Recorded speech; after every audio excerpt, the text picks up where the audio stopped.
It was a great march. We had a really good turnout here from Chico, and people really showed their concern, and they wanted to see some action on this whole global warming, extreme weather.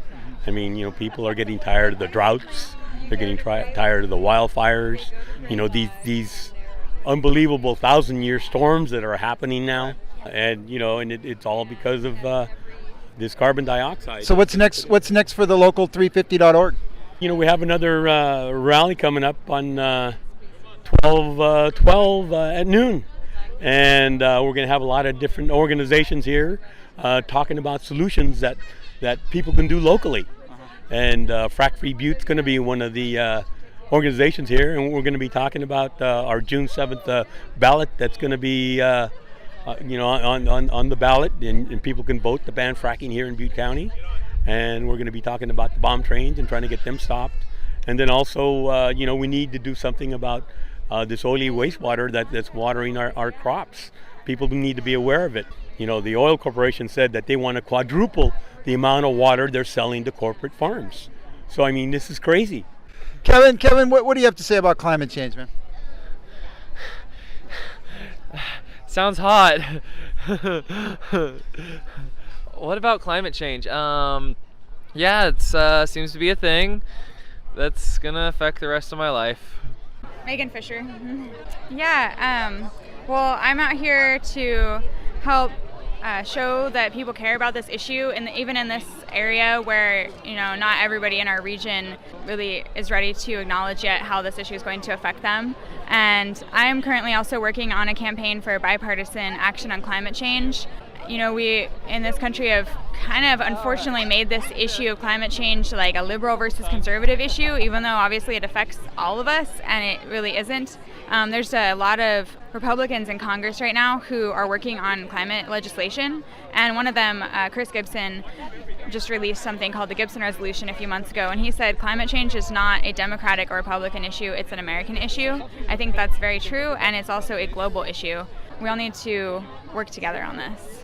How does that all tie together with nonviolent communication? I know you're a big proponent and an activist on that. Maybe you could share a few words on that.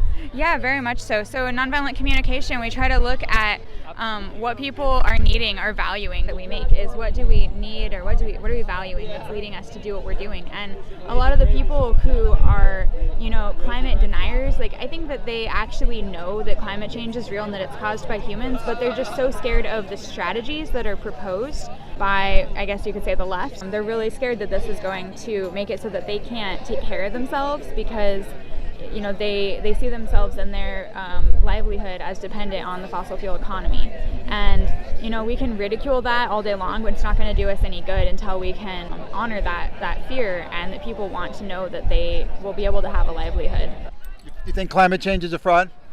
Well, the climate is always changing, but the fear that it's going to get too hot and it's going to be the undoing of the planet is not true. What do you base that on?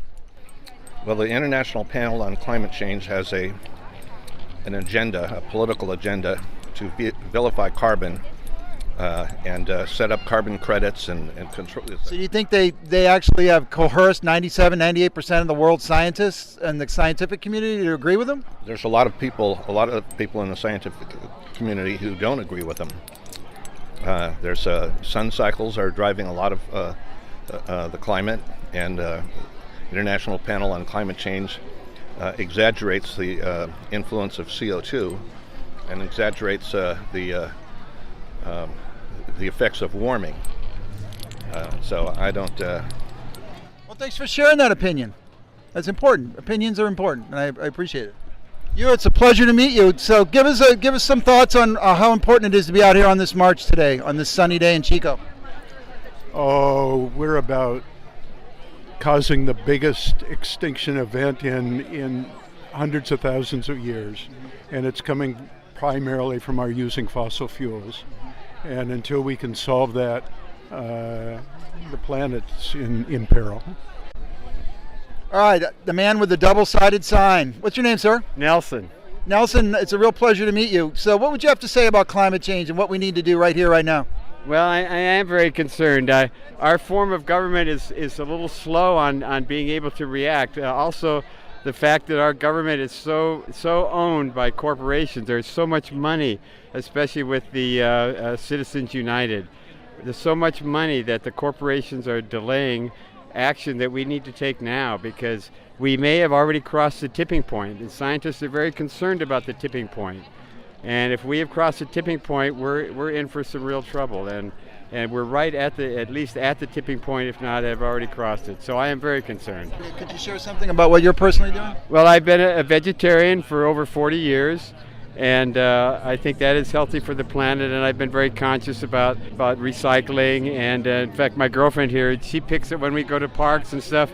I have to carry a trash bag because she's always picking up the trash that people leave on the ground. But things like that, all the little things, and trying to raise people's consciousness by talking to people and helping them become more aware that we're all connected, and that the whole world is connected in a web of life. Well, I was actually interviewing Elena McReynolds, who quoted, if you get rid of eating animal-based products, you've cut your carbon footprint by 50%. That's correct, right. Yeah. And also raising cattle takes a tremendous amount of water, and the alfalfa to feed them takes a lot of water.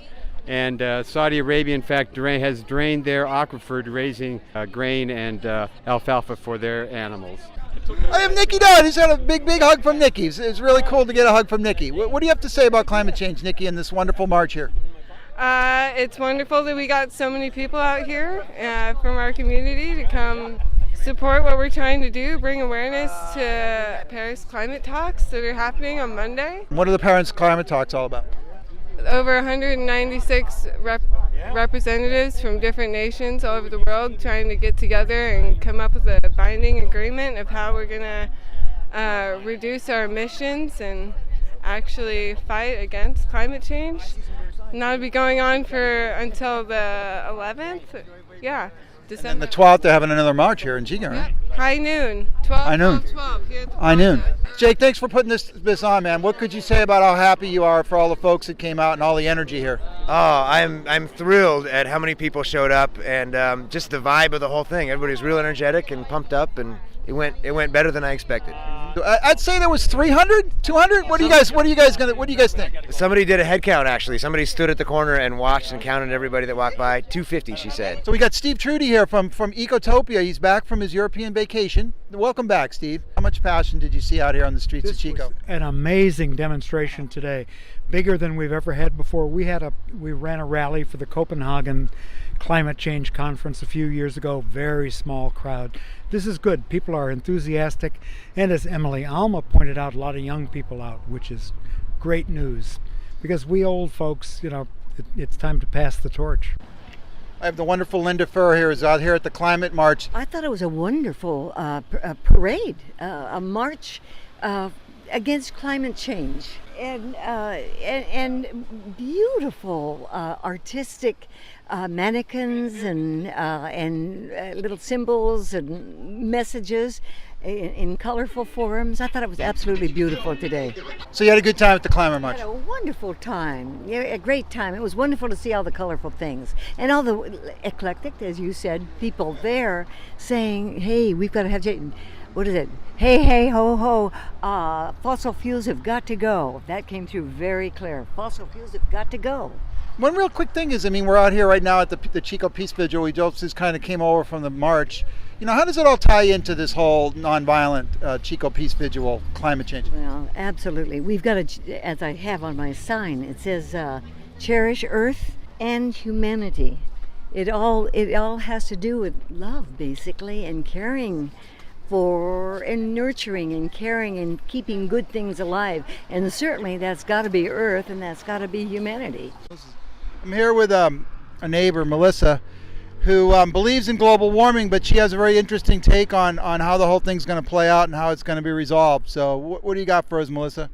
Okay, well, at the time of the flood, something punched a hole in the earth, and all the underground chambers of water came out, and they went up about 20 miles into the air, and they brought down the canopy, and now we have the oceans. And scientists have actually found remains of ancient riverbeds underneath the oceans to show that the oceans weren't always here.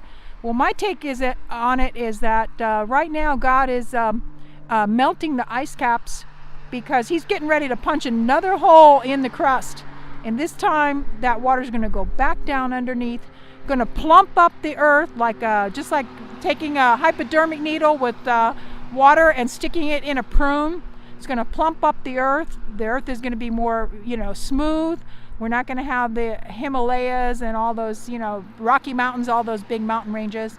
And the whole earth is going to become pretty much like a global rainforest, because all that water is going to be underneath. It's going to percolate up, and it's going to water every inch of the earth, and we are going to have a global rainforest. So your take is, just in summary, that global warming is real, and it would seem like if no one intervened, it would be a bad thing. Would you say that? Right.